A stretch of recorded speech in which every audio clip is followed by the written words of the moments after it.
Despite their cold-blooded nature, crocodiles and alligators are some of the most caring and gentle parents in the animal world. Come on, really? Yeah. Females of these frightening animals lay from 10 to 60 eggs at a time, and then bury their eggs in riverside nests. They build the nests out of plants they break off with their teeth and push together using back legs. Then croc moms patiently wait up to 3 months, protecting their future babies from any danger. Although crocodiles themselves are very strong and frightening animals, they don't hesitate to hire special babysitters to protect their nests, the water thick-knees. It might seem like a risky deal, but these birds have formed a win-win alliance with crocs. They place their eggs nearby, and together, they scare away big reptiles like Nile monitors and other predators. Crocodiles have an excellent sense of hearing. Bird cries alert the mother about all uninvited guests, and the mama croc goes out of the water to protect her babies and bird nests along the way. When baby crocodiles are born, they're of a size of a large banana, and it takes years for them to reach maturity, from 4 to 15 years, depending on the species. In some cases, a female crocodile helps her babies to hatch by putting the eggs in her mouth and rolling them. Then she spits out a kid? Apparently so. Baby crocs tend to stay together close to their mommy during the first 1 to 3 years of life. The mother assists her children in digging out of the nest and carries them to the water in her mouth. A female crocodile can place up to 15 babies in her mouth at once, and instincts prevent her from closing her jaws. So newly hatched babies feel safe in the crocodile's mouth as if it were a cradle, with teeth.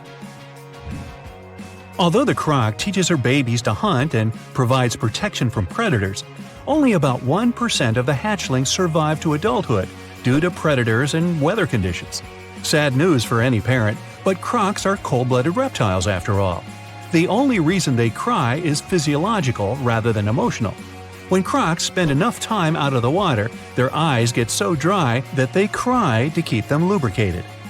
If a baby crocodile manages to survive its childhood, it gets the chance to live a very long life. Just like some other reptiles, turtles, and whales, crocodiles exhibit the so-called negligible senescence, or in simple words, a lack of normal aging. It means they don't actually get older, just bigger and badder. They're only afraid of getting sick or being attacked by other predators. Although the average lifespan of crocodiles varies from 50 to 70 years, some of them reach over 100 years. So in theory, someone may meet a 500-year-old crocodile as huge as an airplane somewhere deep in the tropics. But the chances to survive and tell the tale of this meeting are slim, because the crocodile's appetite grows in proportion to its body. Mr. Freshie, who passed away at the age of 140 years, was the oldest documented crocodile that was in captivity. It was caught in the Moorhead River in 1970 and resided at the Australian Zoo. Mr. Freshie was called after its kind, freshwater crocodile, the breed that has never been witnessed doing any harm to humans. At the age of 10, when crocodiles reach the body length of about 5 to 10 feet, they become mature enough to give birth to their own babies. The mating dance involves several steps. Males produce a special low-frequency sound which humans can't perceive. But for crocodile females, it sounds like an invitation to become a mother and continue the gentle parenting tradition. Hey, could we call this the crocodile rock? Hey, I like that song.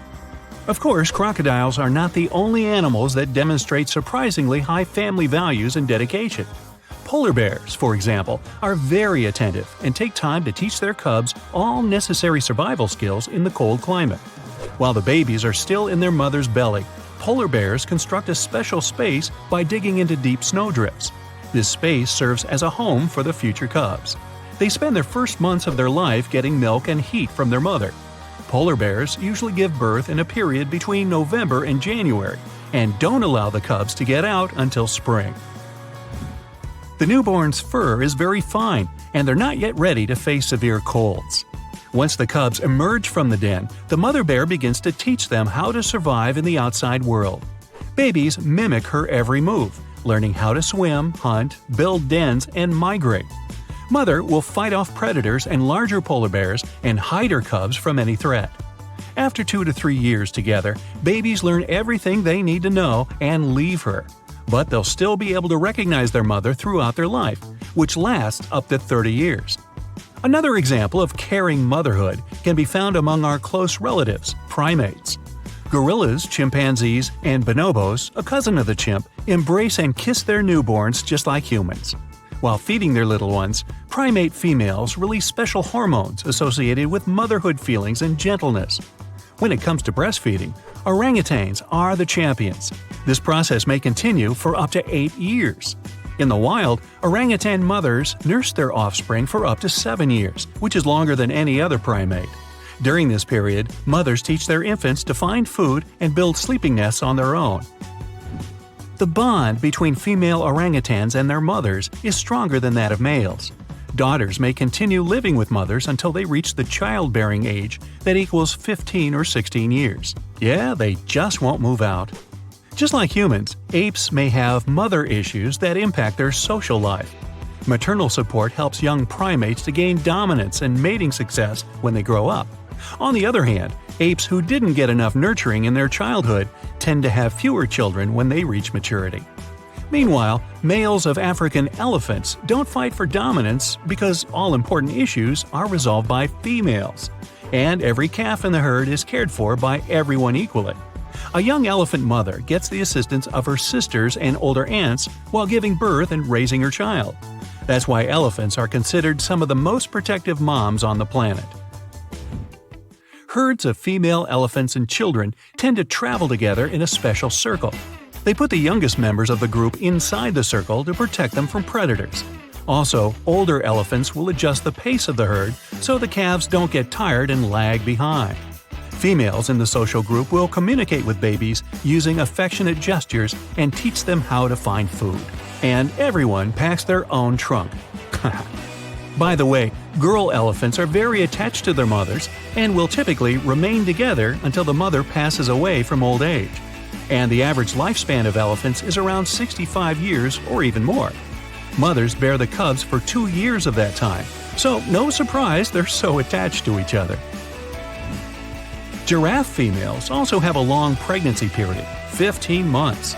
But it makes sense because the giraffe calf is already on its feet very soon after birth. Mother nurses giraffe babies for about 9 to 12 months. When she needs to go find some food, she will hide her babies or ask other giraffes to look after them. Like humans, giraffe moms need to stay awake. They can afford to sleep from 30 minutes to a couple of hours a day.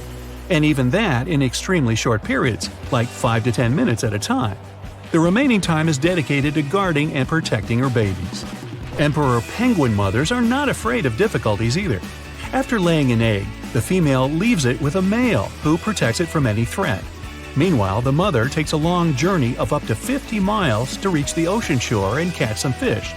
When the fishing is over, she returns to the hatch site to feed the fish to her newly hatched babies. Seafood! Using the warmth of her own body, the penguin female keeps the younger generation safe and warm. You're picking some veggies in the garden when you come across something big and round. It's covered in soil. When you dig it out, you find out it's a giant egg, bigger than one of an ostrich. But you don't have any chickens or ducks. And even if you did, none of those animals could lay an egg of that size. You pick it up. It seems real. You take the egg inside and build an incubator for it. A couple of days pass, but nothing. You go on with your life and forget about the egg's existence. You've been working in your garden all day long. All you want now is to get into a tub filled with hot water and have some dinner later. But while you're eating, you hear some noise coming out of the room with the incubator. You ignore it, thinking it's just some mice scampering around. But then the sound intensifies. You head there and see the eggshell cracking.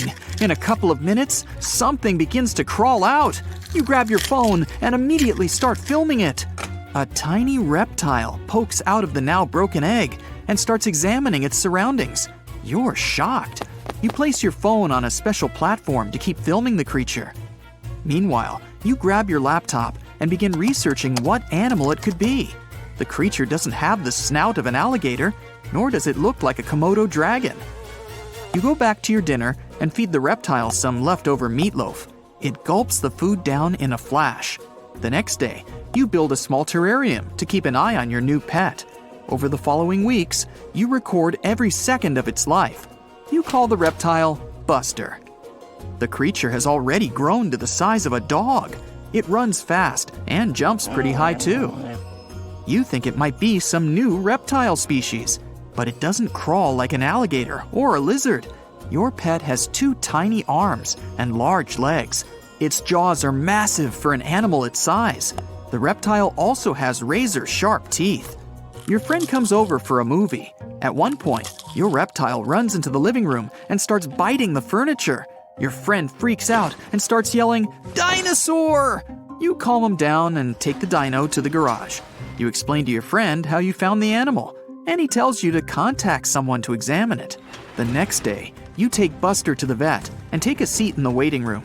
You keep your pet in a cage so that no one can see it. But the dino starts growling in a strange way. Many people grab their pets and move away from you. It's finally your turn. You bring Buster in and show it to the veterinarian. The man looks shocked. He puts the creature on a metal examination table and starts looking closely at its features. Sharp teeth and claws, scaly skin. The vet tells you you've been raising a T-Rex for 3 weeks. He calls in other specialists to examine the animal. The next thing you know, you're in a lab with a bunch of scientists studying Buster. You sit there anxiously as they collect its DNA samples. They even ask for the footage you've been recording. After a couple of hours, they come back and tell you that you indeed have a dinosaur. They'll have to keep Buster in the lab to conduct further studies, so you go home feeling a bit lonely. A couple of years pass. Now you have a degree in paleontology, specializing in T-Rexes. You've been working with the lab and monitoring Buster that has turned into a fully grown dino. You also teach at the university and have published a book called My T-Rex Buster. It has become a bestseller. One day, you come back from the university and turn on the TV. That's when you hear breaking news. A large creature has broken out of a lab outside the city. It's now on the loose. They show several images of the beast's footprints that lead to the forest. You get a call from the lab. They ask you to head down there as fast as you can.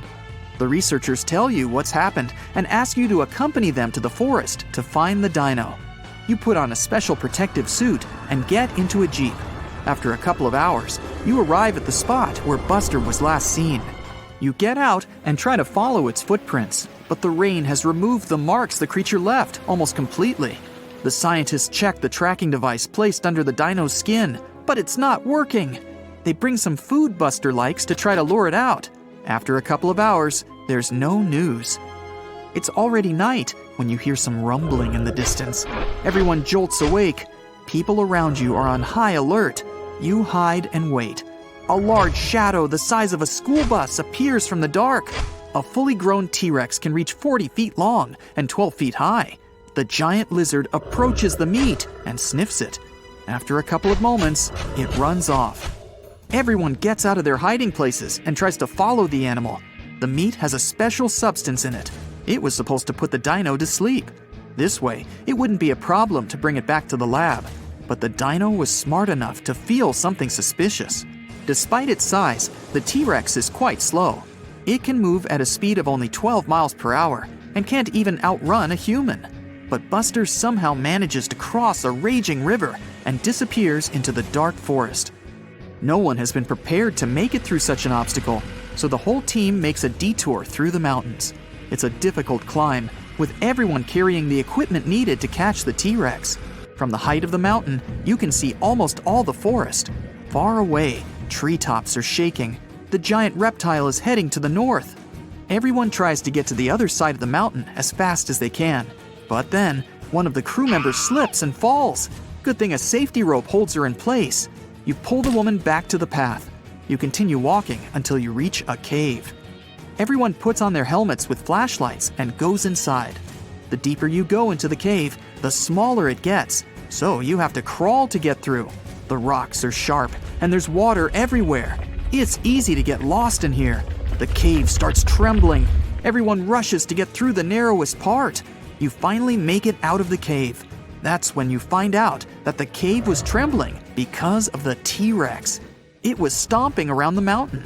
It spots your group and starts running towards you. People panic and rush back into the cave. The T-Rex catches up with your team and tries to snatch someone, but by that moment, everyone is already safely tucked inside the cave. Suddenly you scream, "Buster!" Shockingly, it seems to calm the creature down. You step outside, even though everyone is trying to hold you back. You get outside and face the massive creature. It's just staring at you. You slowly approach it, trying not to make any sudden moves. Someone from inside the cave gasps. It startles Buster. It starts thrashing and roaring, but you are still there, trying to calm the animal down. Eventually, it gets quieter and comes closer. You put your hand on its head, caressing it. After a few seconds, someone inside the cave steps on a twig and it cracks. The T-Rex jolts and runs away. You're furious. Now, you have to track it once again. After you spend many more hours in the forest, the sun starts to rise. Everyone is exhausted and about to pass out. You decide to call it a day and head back home. But as soon as your team gathers near the jeeps, you receive a notification that a giant T-Rex has entered the city. A helicopter picks up you and the other team members. There isn't enough room for everyone, so several people stay behind, waiting for the next chopper. The T-Rex is dashing through traffic. People in the streets are running for their lives. Dozens of news companies are filming the incident. Many people are posting it on social media. The dino breaks into the mall and destroys everything it sees. Your helicopter lands and you get out, trying to think of a way to calm the creature down. You rush into the mall, but the T-Rex has already run away to the other side of the building and managed to escape. You're following it, but suddenly you get a phone call saying that the team members left behind in the forest have spotted your T-Rex. You can even see the live footage of the animal. That means there are 2 giant reptiles on the loose in your state. Your heart is racing. You're running for your life from one of the biggest creatures you've ever seen. A giant reptile on 2 legs sprinting right behind you. You hear the sound of a raging river next to you, but decide not to jump in. Thick leaves and bushes keep blocking your path, and you keep getting stuck in the mud. Everything around you is out to get you, and there's nowhere to hide. You spot a hollowed-out tree trunk and crawl inside. Whatever's out there is getting closer and closer. You hear deep guttural breathing and huge stomping. It's getting closer. You see a large tail from a crack in the tree trunk, swinging and knocking down bushes and small trees. Whatever it is, it's sniffing you out like those dogs at the airport. And right next to your face are giant bugs the size of a house cat. Perfect. You've always been scared to even look at crawly little things, but this one's so close and so big, you can actually see its facial features. It's looking at you like you're the alien. You want to scream, but can't. Then, out of the darkness, more bugs. They're curious things, flicking their antennas all over your body. Okay, this is too much. A bug is one thing, but now, a giant centipede thing is crawling your way. Its fangs are the size of your thumb. You dart out of the tree trunk and come face to face with a giant monster. It stops and stares at you, knowing you have no place to go. Claws and teeth the size of bowling pins. That's enough to keep you up at night. It's getting ready to charge right at you. Welcome to the most dangerous period and area in history for a human, the mid-Cretaceous Sahara. This place was thriving around 100 million years ago in what would now be North Africa. Back then, the continents were all arranged differently, and the weather was wild. Extreme storms were pretty common, and temperatures would rise and fall like a Mexican wave at a soccer stadium. Then, sea levels started to rise. Water flooded the Kem region, an area between modern-day Algeria and Morocco. Over the next millions of years, asteroids, volcanic eruptions, and other natural disasters wiped out everything else. Bye-bye, dinosaurs. Thanks for playing. You probably think of the Sahara as one of the most inhospitable places on Earth, but back when it had trees and rivers, it was even more dangerous. The famous River of Giants was a huge river system that stretched from modern-day Egypt all the way to Morocco. The land was flat and not much vegetation grew there, but it was enough for life to exist. Frightening, scary life. That creature you're staring at It's a giant, scary-looking theropod, and it's out to get you. Imagine a T-Rex-like dinosaur that's more than 32 feet tall and has an epic jawline. Scary stuff. They were the top dogs in the food chain back then. And that's why this place and period in history was so unique. The entire area had an incredible imbalance between hungry dinos and poor little dino snacks. There wasn't enough food to go around. Scientists were never able to find much evidence of herbivores. That means it might have been a royal rumble of carnivorous creatures waiting to pounce on each other at any moment. So, after a while of having a stare-down contest with a giant theropod, a shadow creeps up on you from behind. You're too scared to turn around, but the growling is louder than anything you've ever heard. It shakes you to the core. You turn around and see a Spinosaurus, and that's about all you can see. You know how they always show the T-Rex as the king of the dinosaurs? Well, this one would be, what, the emperor? It stands about 50 feet tall and has a sail of scales on its back, the size of a regular human. Then add in a crocodile-style snout with razor-sharp teeth and some short, powerful legs.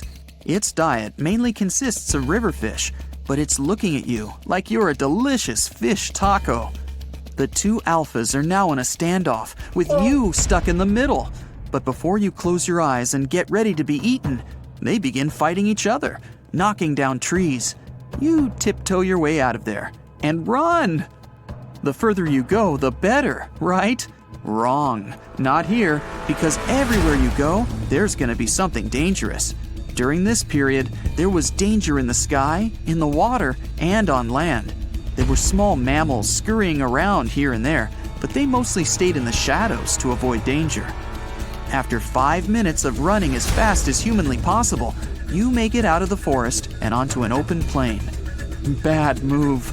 Now there's nowhere to hide. Suddenly, you hear another shriek. You look behind you. Nothing.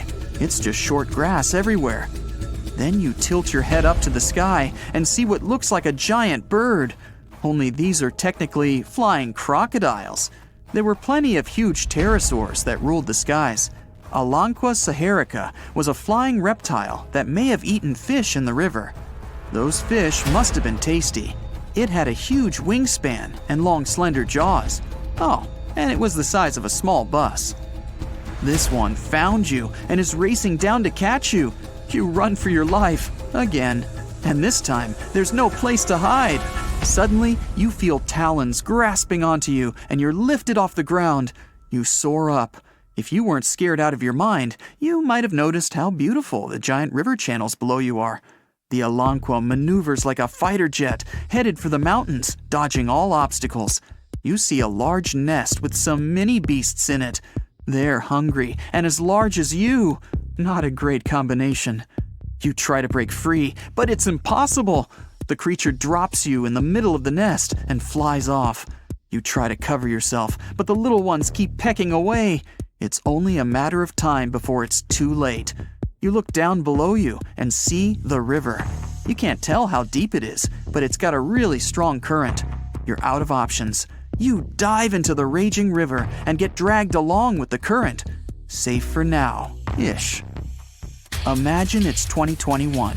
You're walking along one of the hottest and driest places on Earth, the middle of the Sahara Desert, only to find fossils of oversized fish.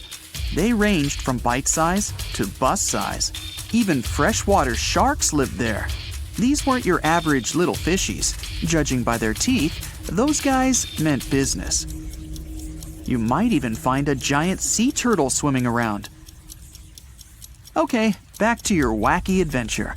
Luckily, you wash up on a safe sandy part of the river where you're able to relax. You drink some river water and try to find a safe place to make camp. Every noise you hear makes you jump. You sit down and try to enjoy the calmness of ancient Earth. Just when you feel you can finally catch your breath, you see a Spinosaurus walking along the river on the prowl. You run off and hide under a bush. It passes you by. You're safe. Or not. It turns, shakes the bushes, and sees you. Just then, a large boom scares it away. It's the sound of you jolting awake. You turn on the light and see your cat staring at you. Those dinosaurs seem so real, probably because of that documentary you were watching right before bed. The entire mid-Cretaceous ecosystem depended on rivers for daily life. Just like all ancient civilizations, rivers were essential for the creatures of the time. And very recently, scientists discovered a new species of snakes that went extinct back then, with no known descendants. To understand these ancient ecosystems, it's important to know a lot about fossils. You might find two different fossils side by side, but those animals might have lived millions of years apart. This day isn't different than any other. Well, not yet anyway. You crawl out of bed, your hair's a mess, a huge yawn stretching your jaws. 5 more minutes and you could be late. So, no time to waste. You blast through your morning routines, skip breakfast, throw on your jacket, and hurriedly close the door. Bang! Darkness. You slowly blink your eyes open. The air smells different, making you feel dizzy. Your ears catch something similar to a dino movie soundtrack. Once you glance around, though, you realize it looks like a prehistoric world too. It's humid and warm. Everything around you looks green and lush. You spot several creatures moving among the trees. Some of them have bills that make them look like overgrown ducks. Others have horns. That's when your brain kicks in. Those are dinosaurs. So you have indeed somehow moved all the way back to prehistoric times. Right after the realization hits, you feel something tickling your arm. With a feeling of dread, you sneak a peek. What is this creature comfortably nestled on your sleeve? What you notice first is that it's tiny, way smaller than your cat. It's likely napping on your pillow back at home in the moment. Picture a hummingbird, the smallest bird on Earth. The creature on your sleeve is even smaller than that. Is it some weird prehistoric insect? Nope, it's a dino, the tiniest dinosaur that ever lived. The creature's called oculodentavis, which means in Latin, eye-toothed bird. With a skull that's less than 1/4 of an inch long, the animal itself is about 2 inches long. You can hardly feel its weight on your arm. The tiny thing doesn't weigh more than an ounce. The dino is obviously a meat eater. It has more than 100 microscopic teeth. They're conical with sharp edges. For a second, you can't breathe. What if it bites you? You don't even know if the thing is venomous. But it looks as if the dino bird is only interested in insects that are flying by. The creature also has huge eyes. They're so large it's a bit alarming. They face to the sides and bulge out of its head. They're built in the way that makes it clear the tiny dino is active most during the day. If only there was a scientist next to you. They would tell you how such a minuscule creature could exist in the prehistoric world of giants. It was likely because of the miniaturization. That's when relatively large animals became smaller over generations. It sometimes happens to species that live on islands or are isolated from other animals. Another thing an expert could tell you, the creature sitting on your arm might not even be a dino. After scientists examined the ancient animal's skull, or should we say will examine, they suggested it was not a dinosaur, but a lizard. But even if their guess is right, it was a bizarre lizard. After all, it has a bird's head. Anyway, whatever the animal is, you are tired of standing still trying not to disturb it. But as soon as you take a step, everything goes dark again. Bang!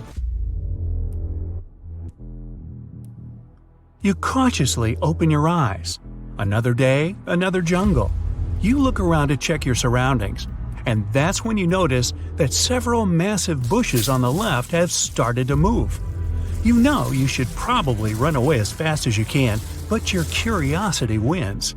You sneak up closer to have a look, and your ear-piercing shriek is heard miles away. The creature you're looking at is similar to a millipede, an enormous 6-foot-long millipede, the largest among them all. It's called Arthropleura. Scientists aren't sure why this bug, like many others, was so large 300 million years ago. Maybe because there was too much oxygen in the atmosphere, 30% of the air then versus 21% now. It probably helped prehistoric insects grow so massive. Plus, there was nothing around that could eat them. The only comforting thought that doesn't let you pass out from sheer horror is that the monster isn't likely to be a meat-eater. It's related to millipedes, and they eat decomposing organic matter. Yum. You hardly have some time to take a breath when something swooshes past you. You realize it's time you got used to scary overgrown creatures. This flying one looks like a dragonfly, but its wingspan is no less than 2 feet. Scientists claim it's been the largest known insect of all time. The craziest thing, though? The insect looks exactly like a scaled-up dragonfly, but it actually belongs to the now extinct order of griffin flies. But what's that? Instead of flying away, the not-a-dragonfly is turning back. It's moving toward you. Paralyzed by fear, you don't even try to run away. Bang! Darkness. Well, this is getting old. You open your eyes and see a dark shadow towering over your lying body. This is definitely a dino. You even know its name, the Stegosaurus. These large dinosaurs lived during the late Jurassic period, around 150 million years ago. They had absolutely amazing plates placed along their spine. The largest were more than 2 feet tall and 2 feet wide. Stegosauruses were heavy, massive, and clumsy. They grew more than twice as tall as an adult person and weighed about 5 tons. At the same time, this huge body was controlled by a tiny brain. It was twice smaller than the brain of a modern dog. It was one of the reasons why the dinosaur was such a slow thing. Some experts claim its maximum speed was no more than 5 miles per hour.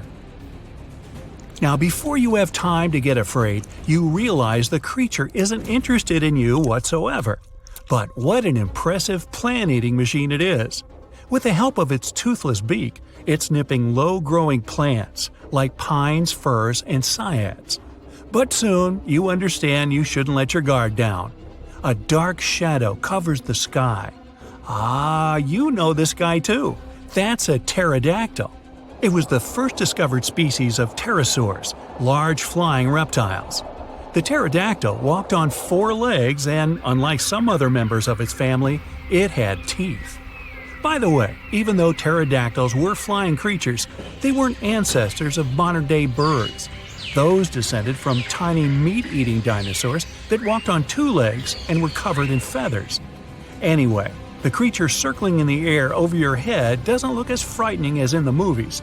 It's rather small, with its wingspan no more than 3 feet. But to be on the safe side, you decide to hide under the trees. Hey, you've been around pigeons. Imagine a present from this character. Never mind. It's just your luck to trip over a tree root while retreating to the questionable safety of the forest. Your back hits the ground. Bang! Darkness. Well, when you come around again, you find it hard to breathe. It feels as if something's wrapped around your body. You raise your head, slowly and cautiously. Is this day gonna end? A colossal snake has coiled itself around you. The creature's so large, you immediately realize it's the titanoboa. No other reptile, living or extinct, can be that big. The snake weighs more than a ton and is probably around 42 feet long. For comparison, one of the largest modern snakes, the anaconda, weighs 1/4 of a ton and reaches the length of 30 feet at the most. The titanoboa lived around 60 million years ago in South America. Just like modern anacondas, it loved damp places hidden in tropical rainforests. Scientists aren't sure, but they think the prehistoric reptile could live in or near the water. Then it probably fed on crocodiles, turtles, and even fish. Suddenly, you feel the snake move. Is it going to squeeze tight around you? That's when you start to regret you can't do that time jump thing at your whim, and then, bang, darkness. You find yourself on the bank of a wide river. Once you get closer to the water, you notice something moving under the surface. You lean down to check what it is, but the next moment you spring back in fear. The 2-foot-long fish you see has a single row of triangular razor-sharp teeth, each serrated like a steak knife. It's the mega piranha. Now, be extremely cautious. This creature packs a terrifying bite. Its force is almost 30 times the piranha's weight. And on average, this creature weighed 20 to 30 pounds. For comparison, its modern version doesn't grow heavier than 2 pounds. The mega piranha lived 6 to 10 million years ago in South America. Well, too long ago and too far away from your home. You sit down on the ground farther away from the river and begin to wait. Sooner or later, there will be the already familiar boom and the darkness. It'll mean your adventures will continue. Then you remember that strange-tasting burrito you had for dinner last night. Could there be some connection? Baby T-Rex was adorable. There, I said it. Hard to imagine those two words in the same sentence, but come on, even Big Bad T-Rex didn't pop out of its shell all big, scary, and fully grown. In its first few months on Earth, Baby T was a cute, fluffy, turkey-sized ball of fuzz. It was kind of like a weird-looking bird coming out of an oversized egg.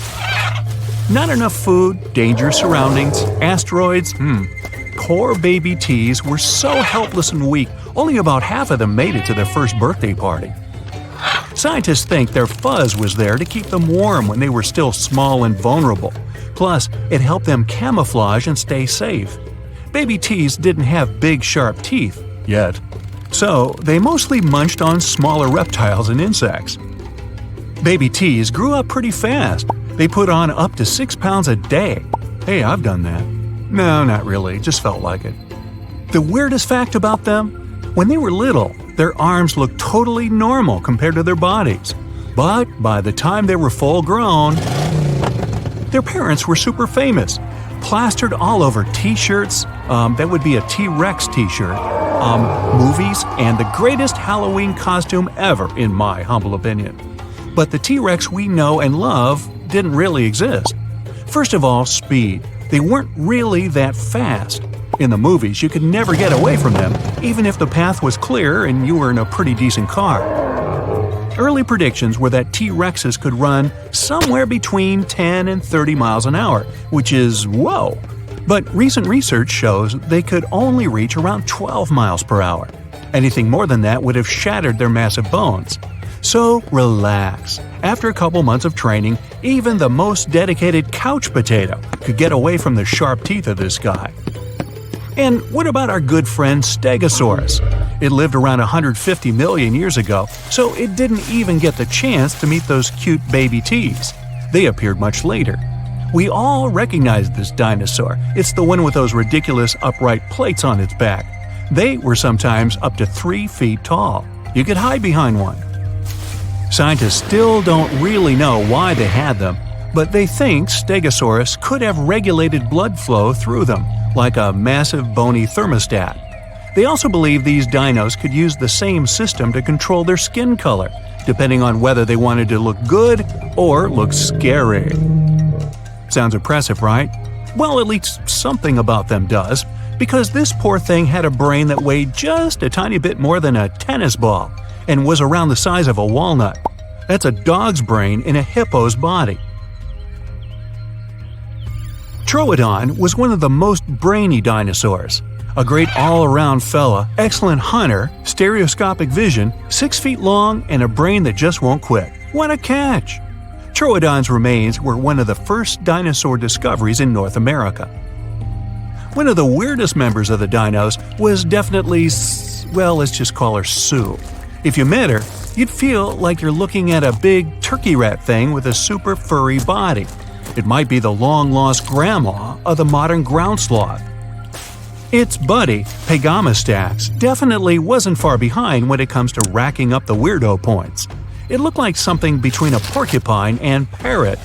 But don't say that to its face, it had a couple of pointy teeth that could sharpen against one another. The largest and one of the heaviest known dinosaurs was Argentinosaurus. No one ever found a complete skeleton, but this beast must have weighed about 100 tons and was about 130 feet long. Compare it to the biggest animal we have now, the blue whale. It's only 100 feet long.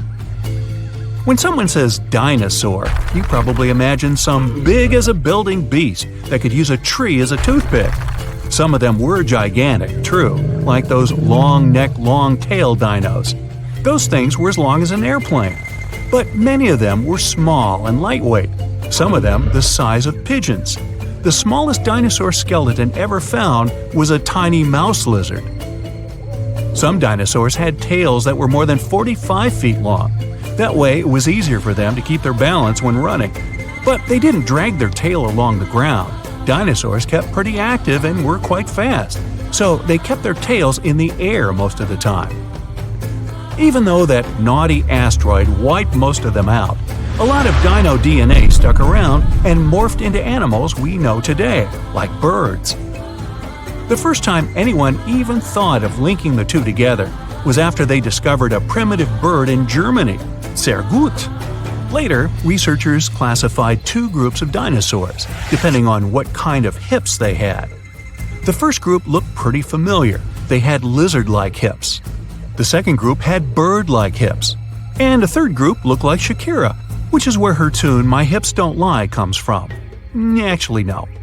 Also, plenty of old-school carnivores had bones filled with air, which is something birds have too.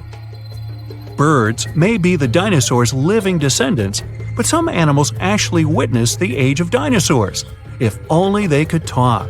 Snakes, bees, sharks, crabs, lobsters, yum, crocodiles, cockroaches, even green sea turtles. They all actually saw real dinosaurs. So jealous. Carnivore dinos mostly walked on 2 feet. That way they could be faster and have their hands free to grab a little snackosaurus. Plant eaters walked on 4 feet so they could carry their heavy bodies. Some of the bigger plant eaters needed around a ton of food per day, literally. Imagine animals so big they had to eat a house-sized pile of veggies on a daily basis. Still, a huge bush a day keeps the doctor away. Is that where that started? There are around 700 known species of extinct dinosaurs. Sounds like a lot, but we probably haven't discovered them all. 5 years back, they found out about a new type of dinosaur. It had these stubby horns right above its eyes, which looked so much like the comic book character. They named it Hellboy. Hop on the bright side of life together with our brand new tees, hoodies, and more. Click the link to pick your choice. In the 90s, scientists discovered a crater in Mexico's Yucatan Peninsula. You know the story. Around 66 million years ago, a meteor the size of Mount Everest hit our planet and filled the atmosphere with dust, gas, and debris that caused a serious climate catastrophe.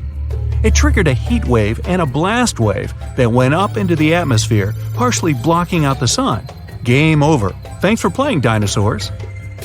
The age of humans never crossed over with the dinosaur era. Dinosaurs disappeared more than 60 million years ago, but they existed on Earth for 160 million years. Modern-looking humans have only been around for about 250,000 years. Only 59 million years to go, people. Not all the dinosaurs were on vacation in Mexico when the asteroid hit. They lived all over the globe. Some lived in deserts, while others lived in areas near ancient rivers surrounded by thick forests and rich vegetation. They weren't too picky, so they lived wherever, even Antarctica. But it wasn't covered in snow back then. Both poles had forests growing on them. Most people imagine all dinosaurs to be grayish-green because of the movies. Plus, we usually just think of them as giant lizards. Scientists still don't know much about dinosaur skin tones, but researchers recently found some evidence that dinosaurs totally embraced the rainbow. One little guy had white and orange rings on its tail. Dinosaur is Greek for terrible lizard. Scientists used to think dinosaurs were mostly cold-blooded like snakes, lizards, or other reptiles.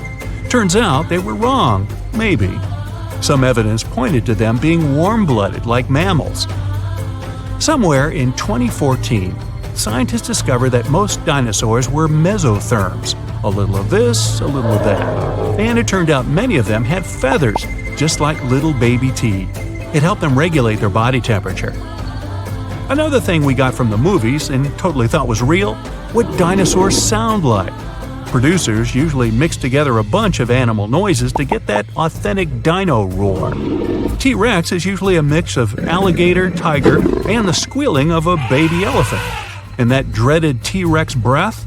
It was just the sound of air going through a whale's blowhole.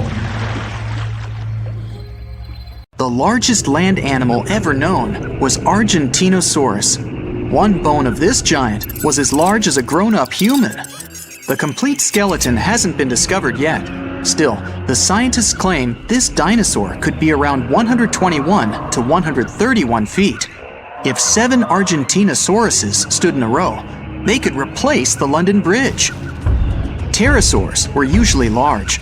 The smallest species had a 10-inch wingspan, while the largest ones could have it up to 36 feet wide. For comparison, the largest span of a modern bird's wings is just about 11 feet. They were the size of a modern giraffe, but they weighed less to be able to fly, only 550 pounds. Brachiosaurus was 86 feet long, and it had an incredibly long neck, standing over 40 feet in the air. Its whole body was designed for this animal to get food from trees easily. Its hind legs were relatively short, and the front ones somewhat longer.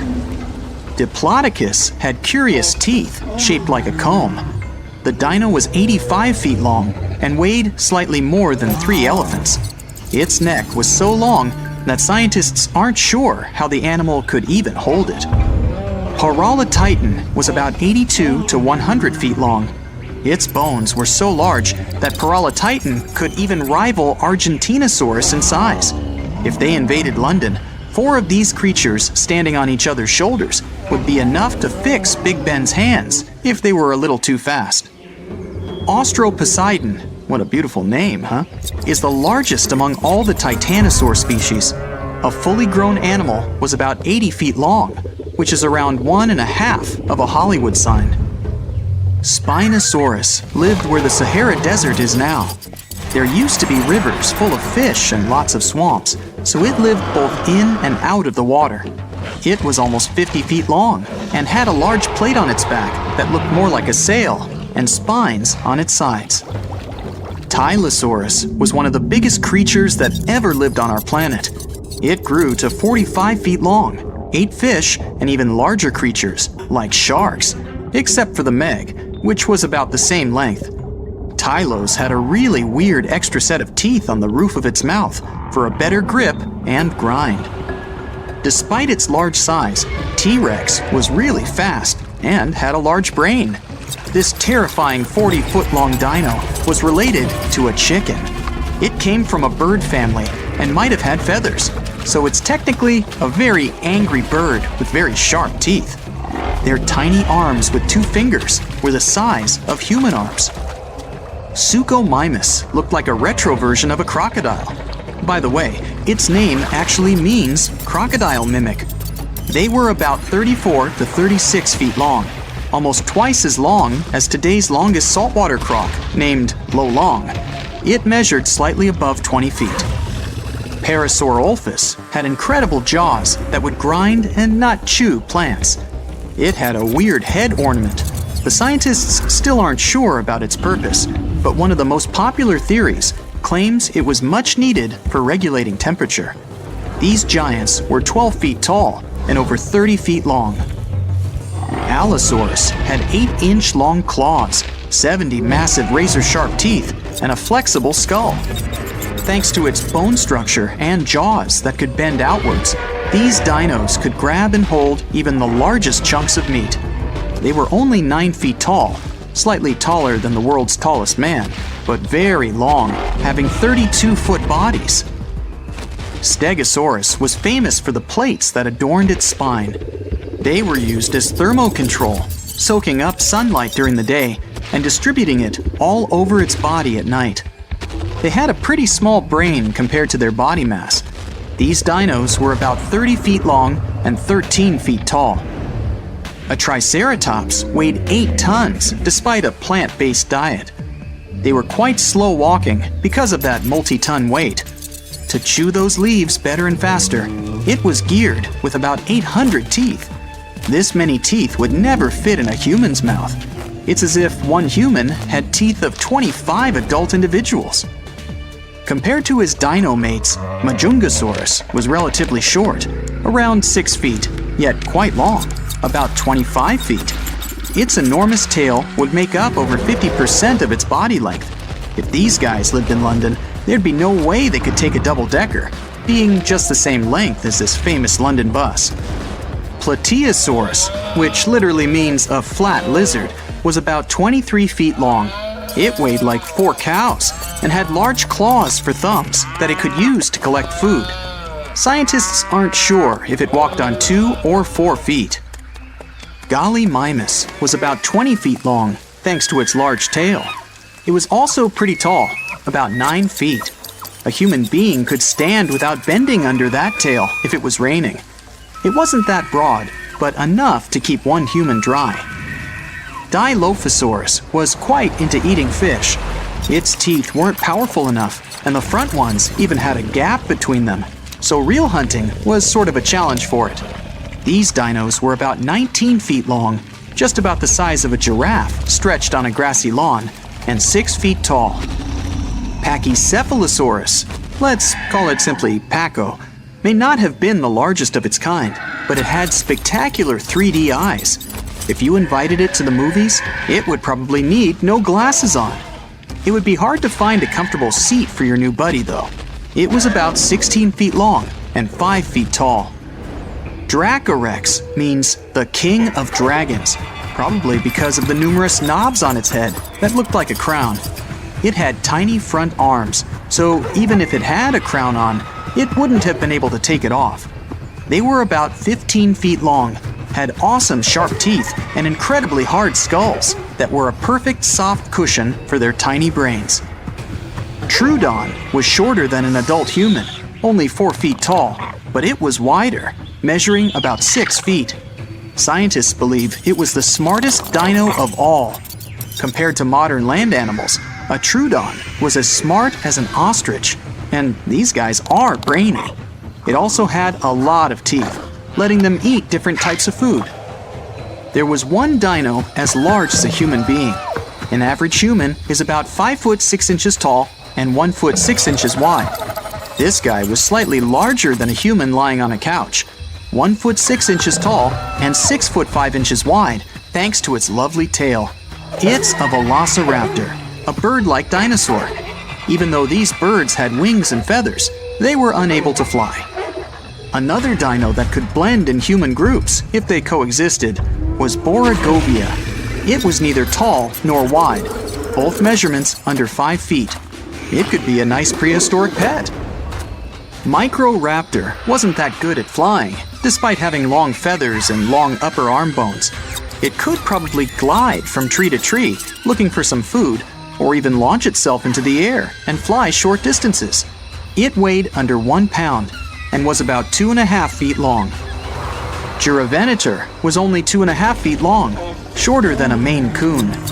Many theropods were bird-like, but this dino most likely had scales instead of feathers. Anchiornis was another giant chicken, just like T-Rex. This guy had colorful feathers and was impressively good at flying short distances. Still, long distances were quite challenging for it. They were tiny, only about 13 inches long, and weighed no more than 4 ounces. The smallest dino that had ever lived on our planet was Oculodentavis. It was even smaller than today's world's smallest bird, the bee hummingbird. But while the latter prefer eating some freshly picked nectar, Oculodentavis had razor-sharp teeth and preferred insects to sweet flowers. It's kinda unfair to talk about prehistoric animals and not include Mr. Mammoth.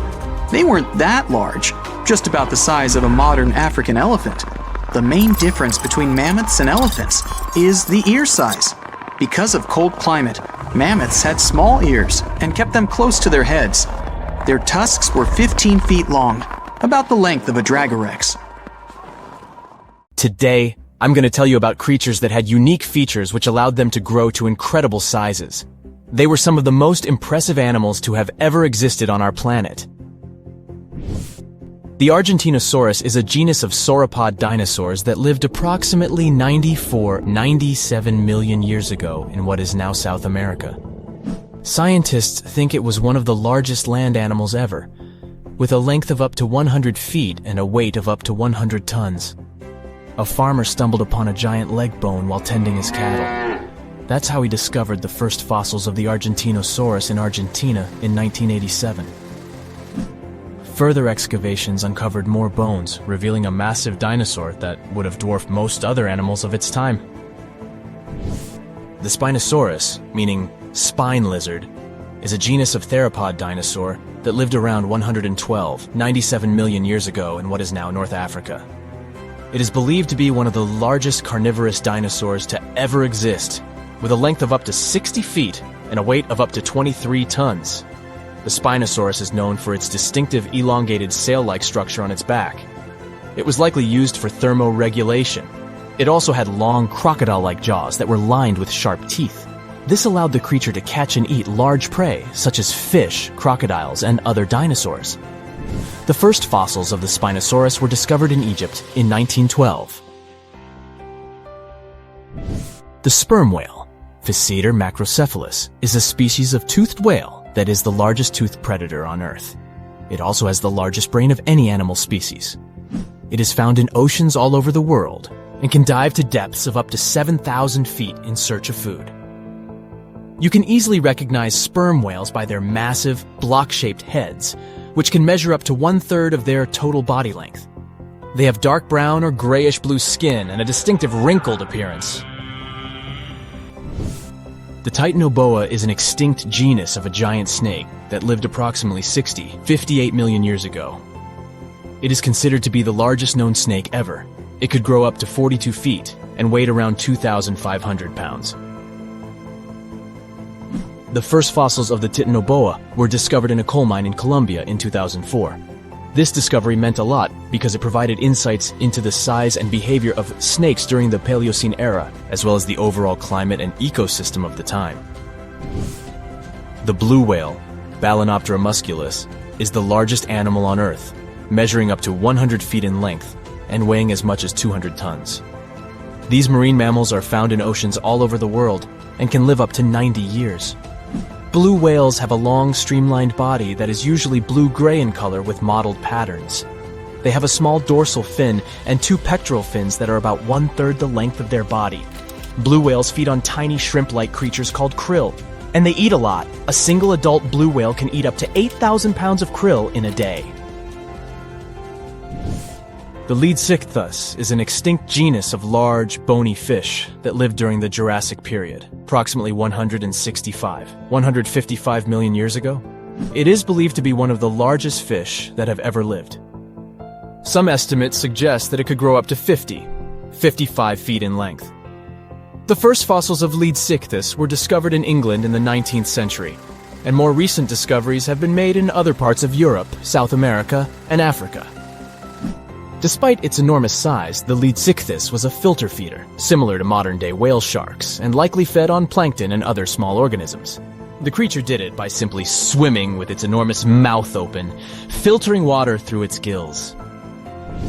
The Pterodostro is an extinct species of flamingo-like birds that lived approximately 35 million years ago. They were relatively small birds with a wingspan of about 2-3 feet. And they were known for their distinctive long, narrow beaks equipped with comb-like structures used for filter feeding. The Pterodostro lived in shallow bodies of water, like lakes and lagoons, and mostly fed on small crustaceans and other tiny organisms. The animal filtered them from the water using the comb-like structures on the inside of its beak while swimming through the water. The African elephant is the largest land animal on Earth and one of the most recognizable ones. There are 2 species of the African elephant, the savanna elephant, Loxodonta africana, and the forest elephant, Loxodonta cyclotis. You can see them in various parts of sub-Saharan Africa. These creatures can be identified by their large size, gray skin, and long trunks. African elephants can grow up to 13 feet tall and weigh up to 14,000 pounds, depending on the species and gender. I've prepared an animal test for you. I'll show you a picture, and your task is to say which animal it is. Sounds easy?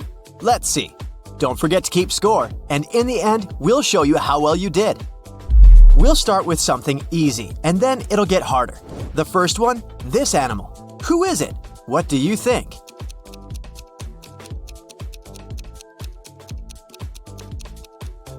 Of course, it's an elephant. Elephants are the biggest land animals, and their trunks are incredibly sensitive. And Asian elephants can pick up a peanut and even shell it. Next up, this one here. Who is it?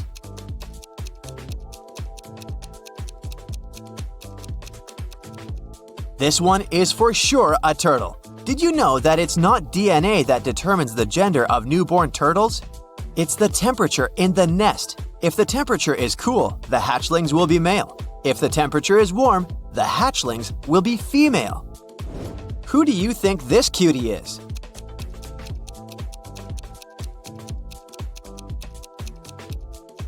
It's a penguin.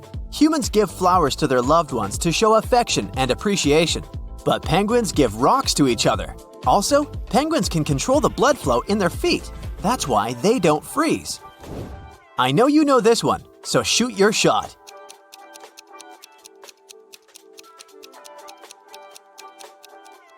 Of course, it's a squirrel. These guys take their food seriously. They can find it beneath a whole foot of snow. Also, they can fake bury a nut to dupe potential thieves. Still, they lose about 25% of their buried food to other squirrels. What about this animal? Do you recognize it?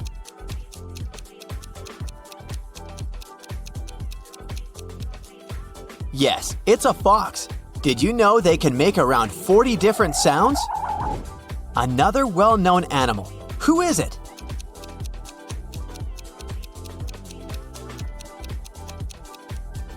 It's a giraffe. Their coat patterns are unique. There are no two giraffes with the same pattern. Also, they only drink once a few days, even when the water is nearby. What is this animal?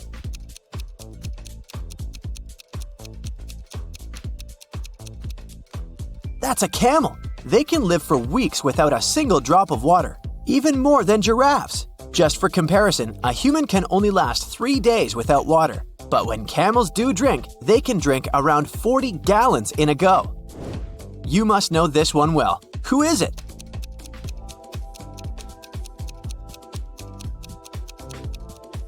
It's a hippo, of course. They really love grass and can eat like 80 pounds of it in one night. And yes, they sleep during the day and get active at night. This one, what is it?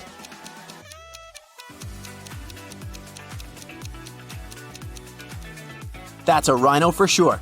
Turns out, rhinos have quite poor eyesight. If you stay 100 feet away from them and don't move, they won't see you. But they do have a strong sense of smell, so this helps. Also, they love mud. They roll in it to get a protective layer that protects them from insects and keeps them cool. Who do you think this one is?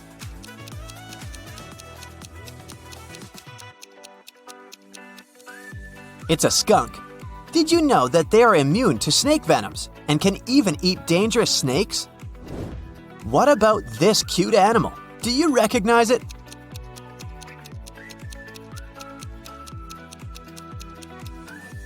It's a harp seal. And this white furry coat makes them one of the most adorable animals on the planet. But the coat doesn't last long. Harp seals only have them until they're about 6 weeks old. What about this? What is it?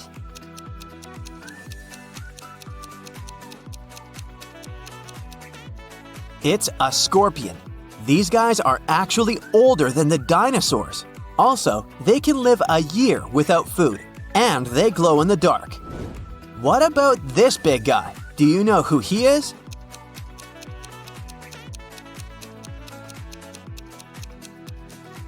That's a moose. Did you know that they only live in places where there is snow in winter? Tell me what animal this one is.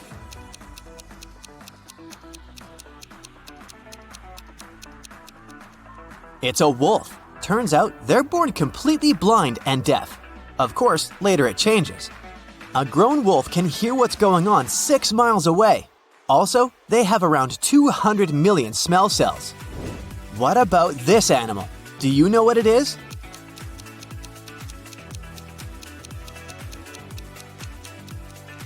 Orangutan. They're very intelligent, and they even use tools like sticks and even self-made gloves out of leaves when dealing with thorny branches. I know you know this one well, so just hit it.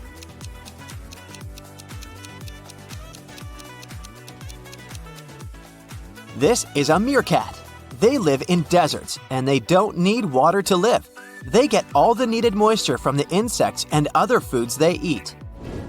What about this one? Do you know its name?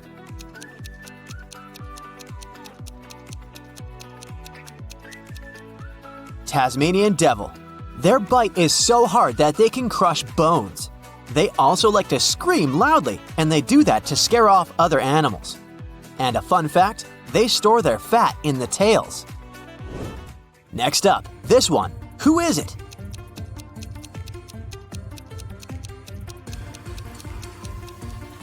That's a squid, of course. Squids have 3 hearts. Also, they eat other squids that are smaller. Can you recognize this fish?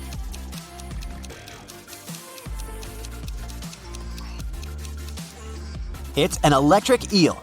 Their shock is so powerful that it can knock off a horse. Also, they have poor eyesight, so they have to release a weak electric signal to navigate. What do you think this cute animal is?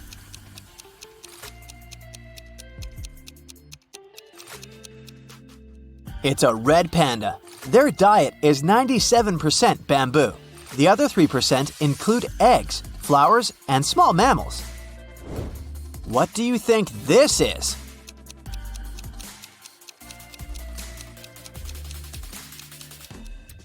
It's a warthog.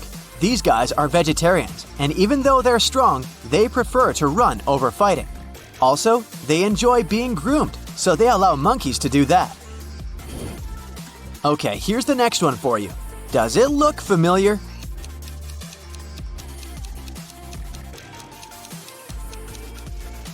It's a porcupine. Their name actually means thorn pig.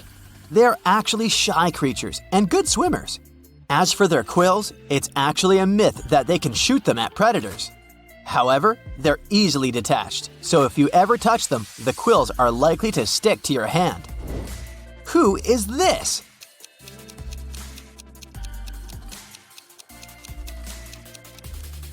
It's a groundhog. They sleep all winter and are also impressive builders. Their homes can be as long as 60 feet. This animal must be quite easy to guess. Who is it?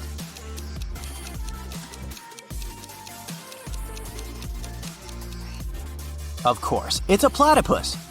Did you know that they are lethally venomous? But no worries, no case was yet recorded. Okay, what about this guy?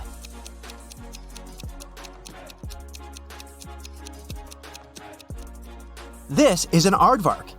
He's actually the first word in an English dictionary. They live on the African continent and they don't walk fully on their feet, just on their toes. Next up, this one with crazy eyes. What's your call?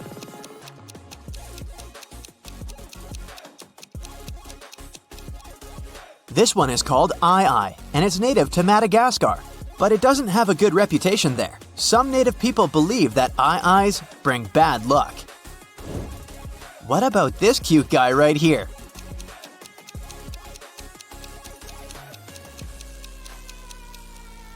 That's a prairie dog. Don't let their cute looks trick you. They're quite fierce. Also, they are very intelligent and have advanced vocabulary. Not only can they warn their buddies that a human is approaching, what about this bird?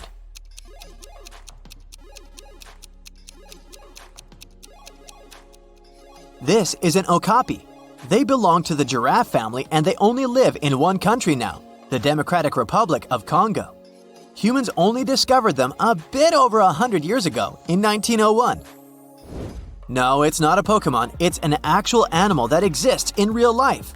What's it called?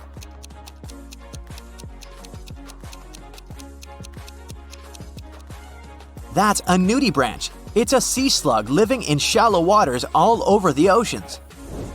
Another easy one for you. Who is it?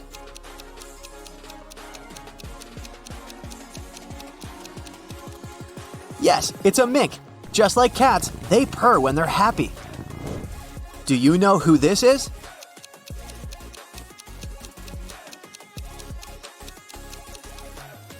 That's a margay. No one knows for sure how many of them there are globally. What's this cute animal?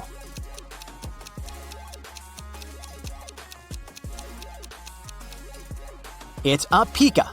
They're related to rabbits, but they're pikas. They actually have tails, but you can't see them because they're hidden under the fur. Last question, probably the hardest one. What is this?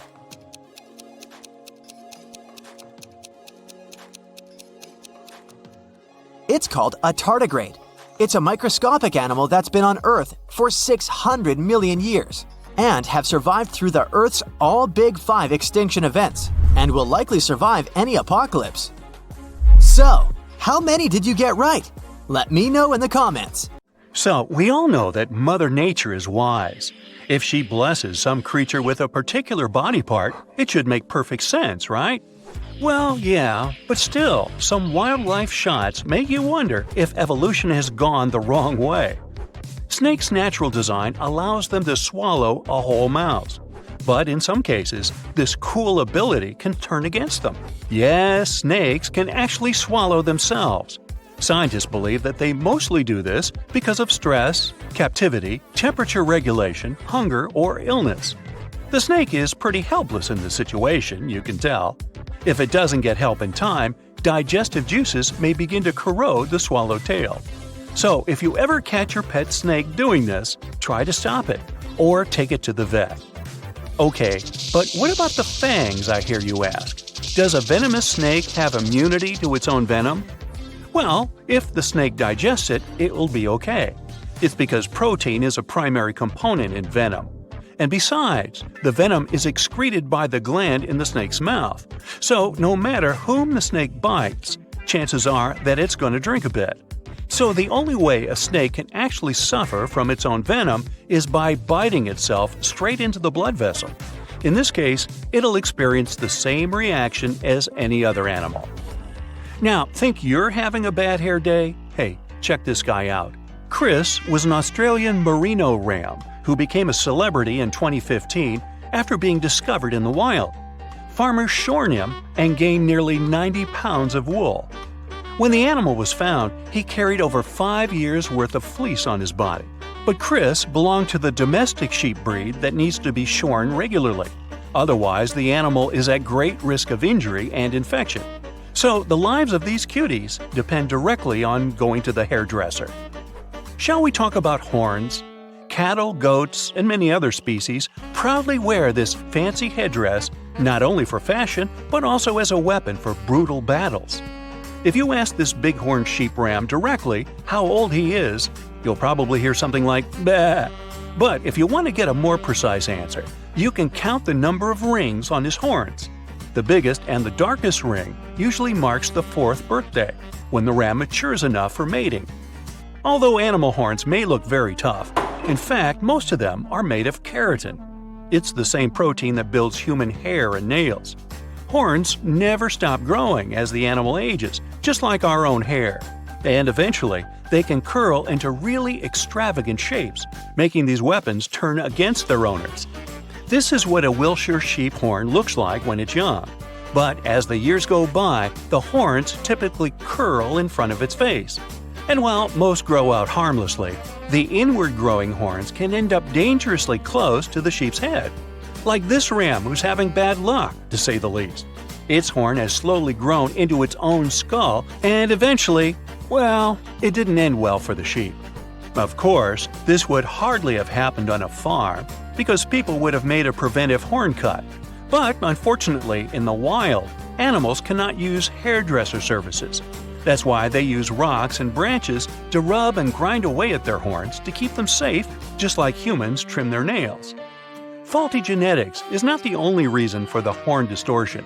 You see, when males of this species want to fight for dominance, they begin to butt heads to show each other who's the alpha male here.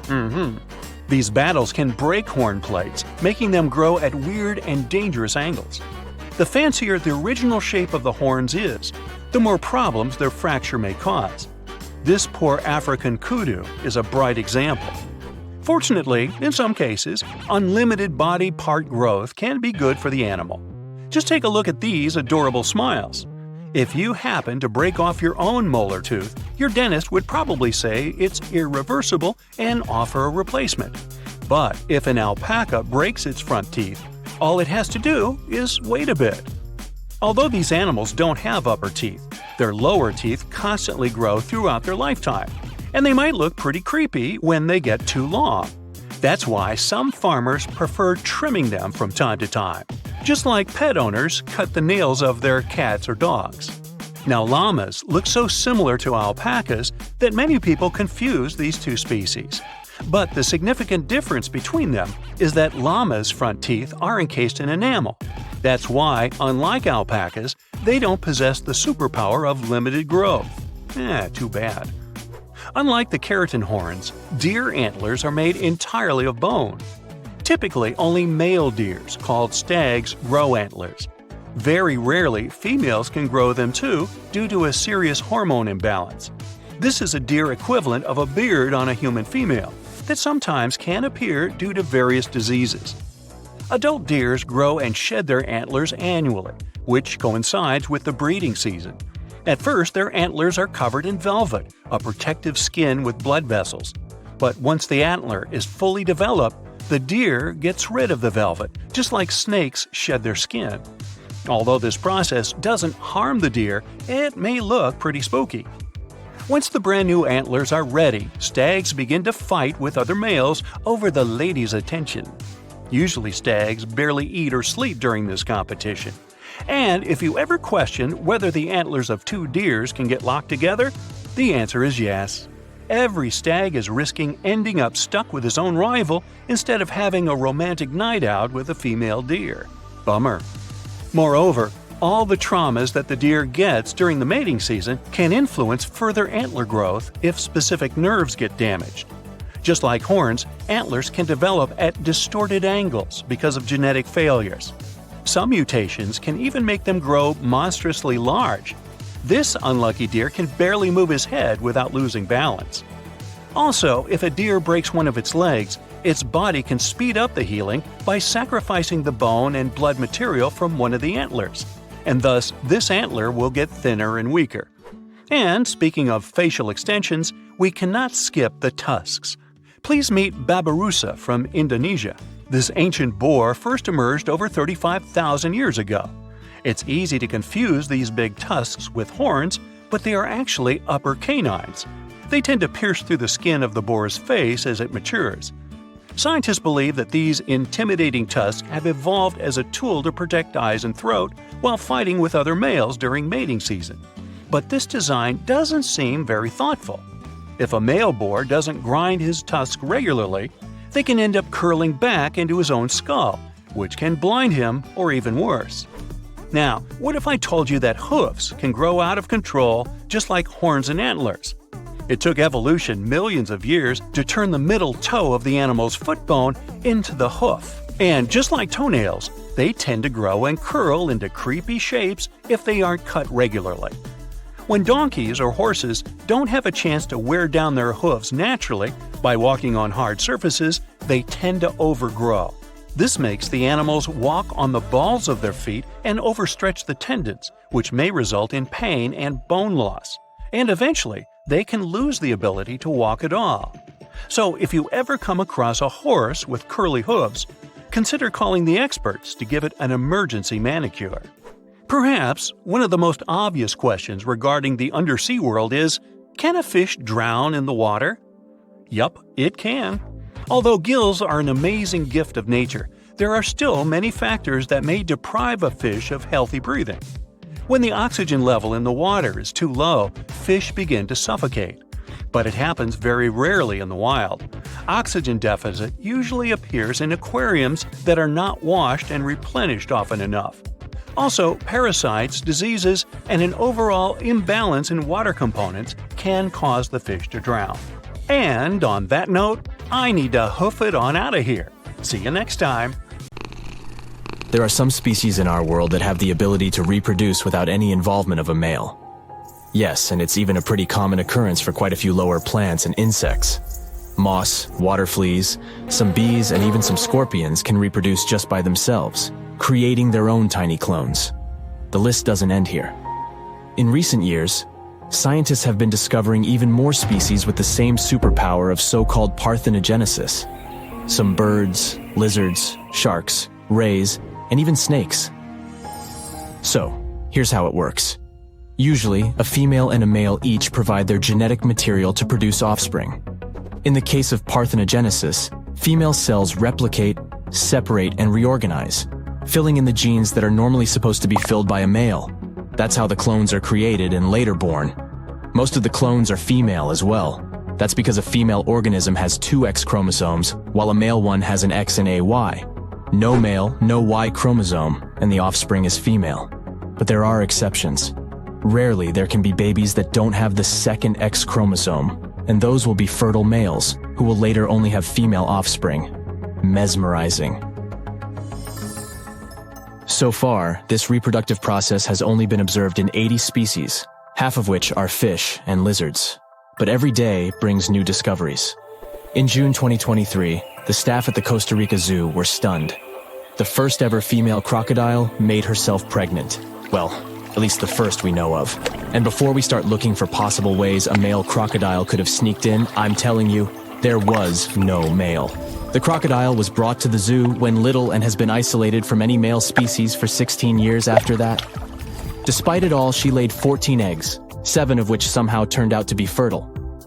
Baffled by this, scientists ran some tests and confirmed that the genetic material of the pups-to-be was solely their mother's, so there really was no father. This confirmed the suspicions that the female crocodile managed to produce fertilized eggs all by herself. Unfortunately, none of the 7 hatched. This is not surprising. Reproduction without a mate sure sounds exciting, but the lack of genetic diversity often doesn't allow the organism to develop in a healthy way. Long research on other species has shown that parthenogenesis offspring quite often are either stillborn, die soon after being born, or are very deformed. Genetic diversity is important because it makes an organism more resilient to changes in the environment and enhances its ability to adapt. Additionally, it reduces the chances of 2 mates with the same harmful mutation meeting and producing offspring. When 2 individuals with the same harmful mutations reproduce, their offspring can become unhealthy when these mutations combine. Even if the negative effects are not immediate, continued inbreeding leads to a concentration of mutations, compromising the species. This risk is why inbreeding should be avoided. Families do not marry within the family because they share many genes and potentially harmful mutations. Species with small populations are particularly vulnerable to inbreeding due to the limited number of available mates. Humans also face this issue. For example, Iceland's population is under 400,000 people, which is 10 times less than the population of Los Angeles alone, and similar to the number of people in Cleveland, Ohio. So, imagine that that's all a whole country has, just the population of Cleveland. The country is also an island, so it's not like you can just take a bus to a neighboring place. There are not too many people. The history is long. Many people live in their country and even in their city or village their whole life, generation after generation. The chances of inbreeding are very high. Most residents can be related to each other through some distant relative. And it's not like many people know everyone in their extended family. Quite often, it's limited to a couple of generations and first or second cousins. So, potentially, Icelandic people can easily marry their third cousin without even knowing it. To address this, Iceland has a genealogical database app that allows individuals to check if they are related to their romantic interests. By simply bumping their phones, a warning alarm will sound if they are related. But let's get back to parthenogenesis. Apparently some species can do it better than others. If we talk snakes, then cobras and rattlesnakes aren't very successful in producing their clones, while boas and pythons are quite alright, often producing healthy pups. The case of crocodiles represents the first recorded instance of parthenogenesis in this species. The discovery that crocodiles can reproduce through parthenogenesis has led scientists to believe that this ability may have been inherited from their distant relatives. Dinosaurs, who possibly had the same capability. Should we be afraid that humans can develop a similar ability? Well, at least not yet. Iceland, as well as any other community, is actively working to avoid inbreeding due to the risks and compromises it poses to the population. Mammals are naturally incapable of parthenogenesis, since they require certain genes that can only come from a male. But, as always, scientists are trying to trick nature and create a mammal using only one female parent. The experiments have been conducted on mice. So they took female genes that were similar to those that must come from a male, edited them so that they were the same as if they came from a male, and implanted some eggs into a female mouse's uterus. Some of those failed, and some mice were born but only survived for a short time. But one mouse lived to adulthood and even produced its own offspring. That's quite a successful attempt. The surviving clone is, of course, a female, and anyone born the same way, only having the genome of the mother, will be a female. That's because we all have two chromosomes, either an XX, and that makes you a born female, or an XY, which is a born male. Only males have that Y chromosome that can make the offspring a boy. So, if it's just females reproducing, they will have nowhere to get the Y chromosome from and will be only producing females. There is still a lot of work to be done before it comes even close to trying it out on people, but the whole genome editing procedure known as CRISPR technology shows promise in many fields, including agriculture and medicine. In agriculture, scientists may be able to modify crops to enhance their nutritional value, disease resistance, and adaptability to different environments. Who knows? Maybe one day it will be possible to grow mangoes in Greenland and fill the Sahara Desert with crops, very useful for the planet's growing population. In medicine, it can be used for gene therapy. It could be possible to correct faulty genes and treat genetic disorders like Down syndrome and even fatal ones like cystic fibrosis. Imagine a world where those diseases don't exist anymore. And there are way fewer diseases too. Because a genome can be modified so that your immune system is stronger than ever and can fight infections more effectively. In theory, any genome could be fully edited, allowing for the elimination of mutations and the birth of strong and healthy organisms. This would also open the door to gender selection and even the selection of physical appearance, such as hair color or eye color. But with great power comes great responsibility. We can't just go ahead and create anything we want, even if we get a chance to. There can be tons of unintended consequences scientists haven't even thought about. We are never fully aware of the full effect we have on the environment and other species. That's what gets naturally regulated. But if we take full control over this natural process, we can cause unthinkable ecological disruptions. Also, imagine that people start creating babies like in Sims, deciding on appearance and personality traits. How will we be able to take it under control and keep the population balanced? What if there are significantly more future lawyers and football players born than, say, teachers or construction workers? Our world is amazing in its diversity, and the effect of randomness keeps it balanced.